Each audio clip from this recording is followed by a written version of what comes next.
Medieval castles had many defenses to keep out foreign invaders and protect its citizens. And just like the castles of old, our dairy farms need defenses too, for the health of our cows, the health of the consumer, and health of our pocketbooks.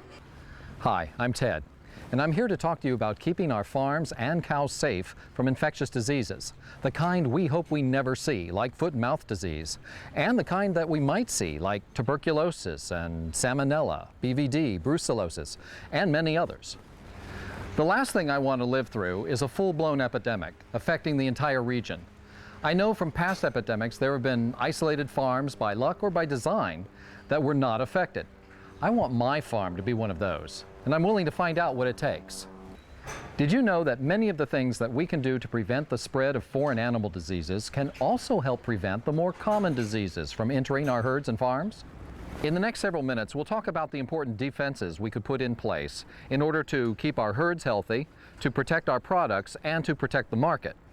I've asked my vet to help out, and here she is.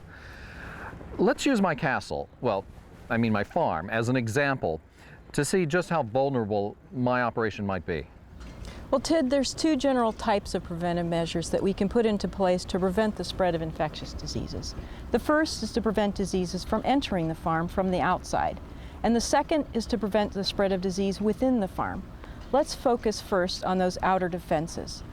The first thing you notice when you approach a castle is its location. Often sited on a hill, the location provides powerful protection to the entire structure from enemy invasions. How does this translate to the dairy? We might not be able to build on a hill, but if we were building a new dairy, we might consider grouping the animal housing more towards the center of our property. Some dairies have been built this way already. It makes sure that your cattle don't share fence lines with your neighbor's cattle or are easily accessible from the road. Well, my farm was not built with the animal housing in the center, so what can I do? Well, castles had moats and high walls to keep invaders out. With perimeter fences, not only could you keep people from wandering onto the farm, but you could keep out dogs that can play havoc with your calves and reduce the theft of your calves, heifers, or equipment. Well, you're right about that. With the price of heifers, I don't want anyone to be able to easily come onto my farm and take calves. And I've had dogs injure and kill calves in the past. I also remember that dogs have been responsible for the spread of brucellosis between farms. Perimeter fences sound like a pretty good idea. What else should we be considering? Well, in addition to the moat, castles had a drawbridge to restrict access. Although we won't be digging ditches around your farm, we could have a single point of entry that would restrict visitors to one particular location on the farm, away from the animals and the bulk tank, like the farm office. Having one main entrance to a farm makes this much easier. Some people have even installed locked gates, a call box, and a keypad entry to restrict people from entering the farm. You know in the movies when they say halt, who goes there? It makes sense for us to ask the same question on the farm. Some producers are keeping visitor logs, which includes feed company reps, the nutritionists, feed or drug delivery trucks. And foot trimmers, veterinarians, cattle haulers, the rendering truck. And don't forget workmen like the electricians or milking equipment people, and other people that might drive onto the farm. If you're going to have visitors, some producers provide protective clothing like boots and coveralls that are worn only on their dairy. Well, that makes sense. That's a good idea. All right, so if we look at my farm, I can see a number of places where people can enter and maybe bring something in with them. And if we take a look at traffic on a dairy, you can see how complex the traffic flow really is. What is carried onto the farm by cars and trucks that I need to worry about? Contaminated vehicles can actually bring in and deposit bacteria and viruses onto your farm. In a study done during the 2001 foot and mouth outbreak in the UK, they found that if a farm had separate animal and vehicle traffic, they reduced their chance of foot and mouth disease by almost 5 times. Providing clear signs can help route the traffic to the right entrance. If you can limit traffic to non-animal areas, you can reduce your risk of spreading diseases carried by the trucks and by the people. Another practice that should be prevented is any offloading of animals onto your farm when a cattle hauler is picking up some of your cattle. And cattle you're having picked up should be brought to the perimeter of your place so that no one drives into the center of your farm with a load of someone else's cattle. The rendering truck should have access only to the periphery of the farm so as not to contaminate your property with anything that might be in that truck. I think we can make some simple changes to our vehicle traffic flow, and we can limit the delivery and service vehicles to the outer edges of the farm. But what about you, my veterinarian, and the breeder and the foot trimmer? They need access to the cows and their equipment while working on the farm.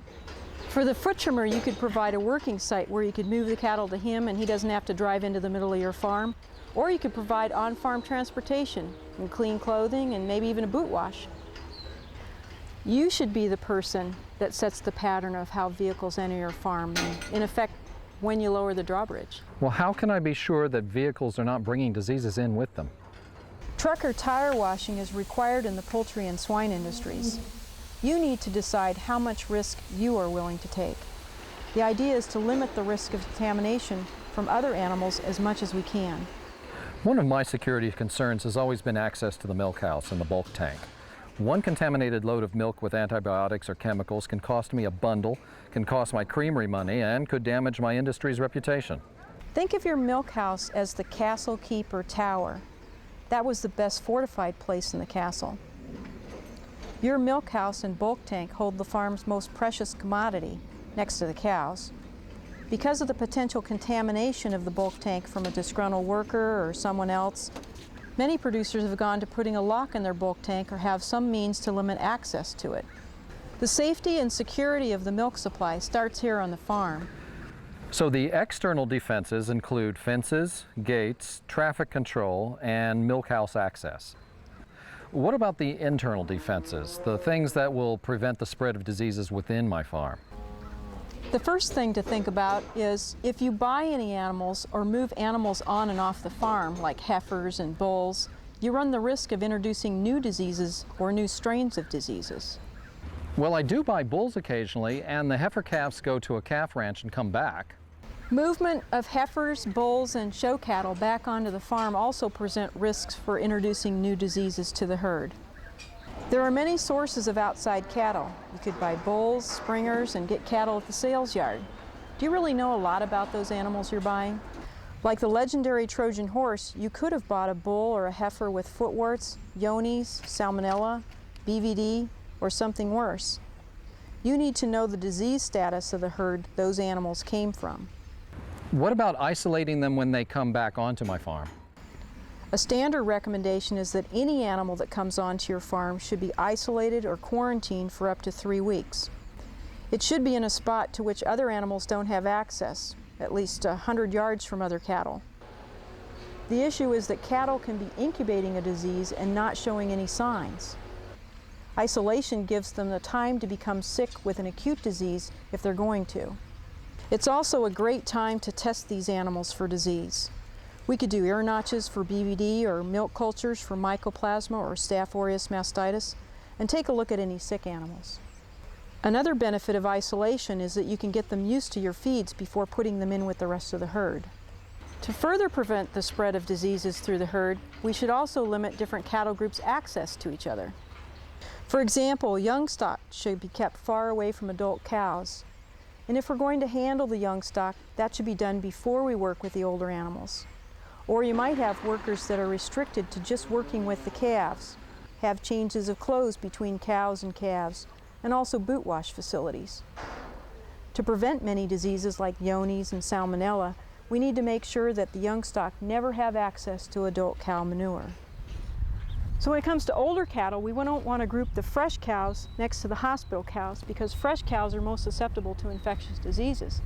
For example, most mycoplasma mastitis outbreaks occur because of exposure in the hospital pen.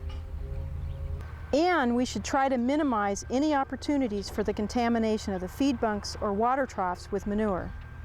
One thing we do here is clean the loader if we're going to use it to haul manure and then feed. It'd be great if we had a separate loader just for feed, but we don't. Another thing I think is important is to monitor my feed. Over 50% of my farm costs are related to feed expenses. So I'd like to be able to keep track of my inventory and prevent spoilage and shrink by storing it properly. And we also have a bird and rodent control program on my farm. Also, keeping feed tags or the invoices is important in case there's a problem. Accidental contamination of your cattle feed can affect the health of your cows and maybe your ability to sell milk and market cattle. There's one very important farm security measure that we haven't talked about yet, and that's training your employees. Employees on your farm are important members of the farm security team. They should understand the importance of and comply with your visitor and farm traffic plan. They should have enough training so they can help in the defense against disease introduction. We're already doing that. They know who to call in case of sick cows or something unusual happening on the farm. They also know what to do if there are strangers on the farm. And now you'll have to tell them what your plan is for limiting disease spread. Exactly.